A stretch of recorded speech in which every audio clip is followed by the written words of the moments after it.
இன்றைக்கான வீடியோவில் என்ன நடக்குன்னு சொல்லிட்டு பார்க்கலாம். வீடியோக்குள்ளே போகிறதுக்கு முன்னாடி நம்ம சேனலில் லைக் அண்ட் சப்ஸ்கிரைப் பண்ணிவிடுங்க.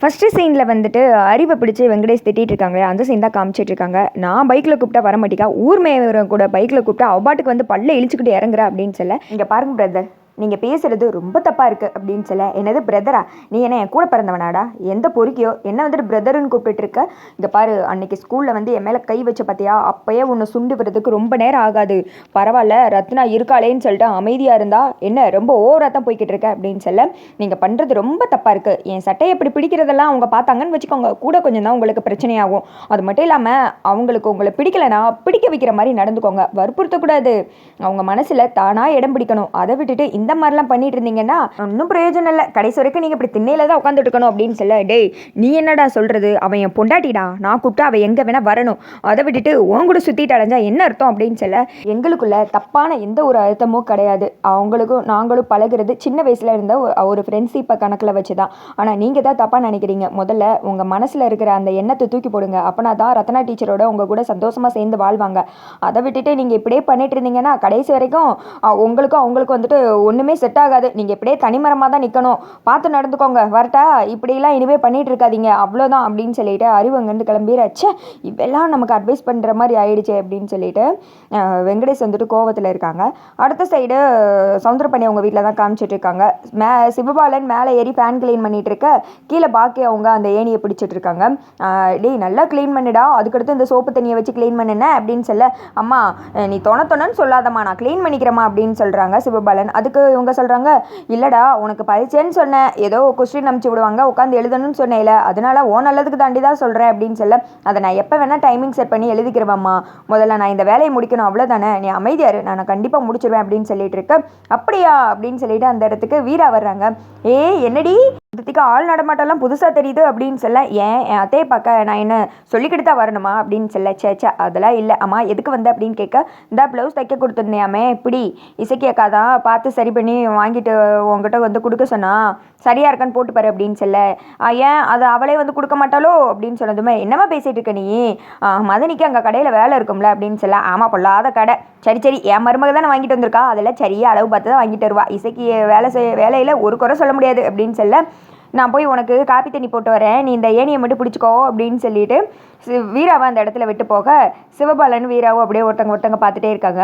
ஆமாம் சிவபாலா, நீ நாளை பின்ன இந்த இடத்துக்கு ஒரு பெரிய அதிகாரியாக வந்துட்டேன்னு வச்சுக்கோ, உன்னை சாரு நான் கூப்பிடணும் அப்படின்னு சொல்ல, ஏன் இதை விட பெரிய பதவியிலலாம் நாங்கள் வரமாட்டோமோ, வெறும் இந்த பதவியிலே தான் வருவோமோ அப்படின்னு சொல்லி இவங்க வந்துட்டு சந்தோஷமாக பேசிகிட்டு இருக்காங்க.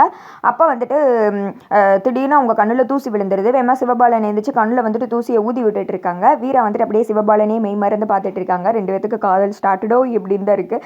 அடுத்து வந்துட்டு அந்த இடத்துக்கு சனியனும் சவுந்தரபாண்டியும் வர்றாங்க. அதை வந்துட்டு பார்த்துடுறாங்க.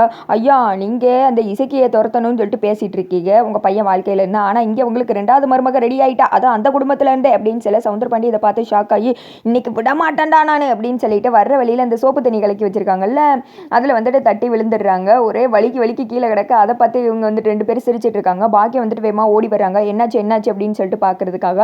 பார்த்தா இந்த இடத்துல இவர் இப்படி கிடக்கிறத பார்த்துமே, நல்ல வேலைக்கு சிவபாலா உனக்கு தான் ஆயிடுச்சேன்னு நினச்சிட்டேன், இந்த ஆளா அப்படின்னு சொல்ல, ஏட்டி கட்டின புருஷன் இப்படி கிடக்க தூக்கி விடுறீ அப்படின்னு சொல்ல, உங்களை பற்றி நல்லாவே தெரியும், தூக்கி விடுறேன்னு கை கொடுத்தா என்ன இழுத்து அதில் போட்டுருவாங்க, உங்கள் புத்தி அதான், டே தூக்கி விட்றா அப்படின்னு சொல்லிட்டு, அத்தை நான் கிளம்புறேன், இந்த காப்பி தனியாக மாமாக்கே கொடுங்க, பாவம் கஷ்டப்பட்டு கிடக்காரு அப்படின்னு சொல்லிட்டு வீரா கிளம்பிற, என்ன ஆளாளுக்கு என்னை வந்துட்டு வம்பிழுத்து பார்க்குறீங்களா அப்படின்னு சொல்லிட்டு சமுத்திரபாணி புலம்பிட்டு இருக்காரு. வீரா கிளம்புனதுமே சிவபாலன், நீ என்ன தனியாக போகிற, வா வண்டியில விடுறேன்னு சொல்லிட்டு போகிறத பார்த்தா, ஐயோ என் நெஞ்சே வடிக்கே, ஏன் முன்னாடியே லவ்ஸ் பண்ணுறாங்களே அப்படின்னு சொல்லிட்டு சமுத்திரபாணி கதறிட்டு இருக்காரு.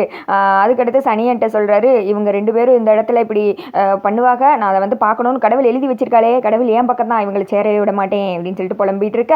அடுத்து வந்துட்டு வீட்டில் தான் காமிச்சிட்டு இருக்காங்க. வெத்தலை வேற வாங்கணுமே, மாமா நீங்கள் கடையை பார்த்துக்கோங்க, நான் கொஞ்சம் வெளி இடத்துக்கு போயிட்டு வரேன் அப்படின்னு சொல்லிட்டு இசைக்கு கிளம்பிற, இதுதான் சரியான சமயம் அப்படின்னு சொல்லிட்டு ரத்னா உள்ள குளிச்சுட்டு வந்து தலையை காய வச்சுட்டு இருப்பாங்க. பின்னாடி கூட போய் வெங்கடேஷ் கட்டி பிடிச்சிடுறாரு. ரத்னா வந்துட்டு கத்தி கதறாங்க, இசைக்கு அப்படின்னு சொல்லிட்டு, நான் புருஷண்டி, என்ன நான் என்னமோ தப்பு பண்ணுற மாதிரி கத்தி கதறேன், நான் எங்கே கூப்பிட்டாலும் நீ வந்து தான் ஆகணும் அப்படின்னு சொல்லிட்டு கழுத்தை பிடிச்சி நெரிக்க, டக்குன்னு அந்த இடத்துல யாரோ தள்ளி விடுறாங்க. பார்த்தா முத்துப்பாண்டி, யோ என்னையா பங்கு இப்படி பண்ணிட்டு இருக்க அப்படின்னு சொல்ல, கெட்டின பொண்டாட்டி அப்படிலாம் பண்ணிட்டு இருக்கே, அது இந்த நேரத்தில் சி வெக்கமா இல்லை, இது வீடுன்னு பார்க்குற, வெளியில தான் உன்னை துவைச்சு எடுத்துருப்பேன் அப்படின்னு சொல்ல, ஓஹோ அப்படியா, என் பொண்டாட்டி நான் தொட்டா உனக்கேண்டா சுருங்குது, நான் தாலி கட்டின பொண்டாட்டி, நான் அவளை கொண்டு கூட போடுவேன், மிதிப்பேன் அப்படின்னு சொல்ல, இங்கே பாரியா உன் வார்த்தை தப்பாக பேசிக்கிட்டு இருக்கு, இப்பெல்லாம் பேசாத அப்படின்னு சொல்ல, எனக்கு நல்லா புரிஞ்சு ஆயிடுச்சு, உங்கள் 2 பேத்துக்கு இன்னும் அது இருக்குல்ல, இவன் மேலே சின்ன வயசுலேருந்து லவ் இருக்குண்ட, இன்னும் அதை வச்சுட்டு தான் இருக்கீங்க, அசிங்க பிடிச்சவங்களா, அதான் நான் தொட்டதும் உனக்கு அந்த மாதிரி பத்திக்கிட்டு வருது அப்படின்னு சொல்ல 2 பேரும் மாற்றி மாற்றி சண்டை போடுறாங்க. அந்த இடத்துல ரத்னா சொல்கிறாங்க, அவன் வாயோட அசிங்கமாக பேசின வாய உடைய மாமா அப்படின்னு சொல்லிட்டு இருக்க. இசைக்கு வந்துடுறாங்க.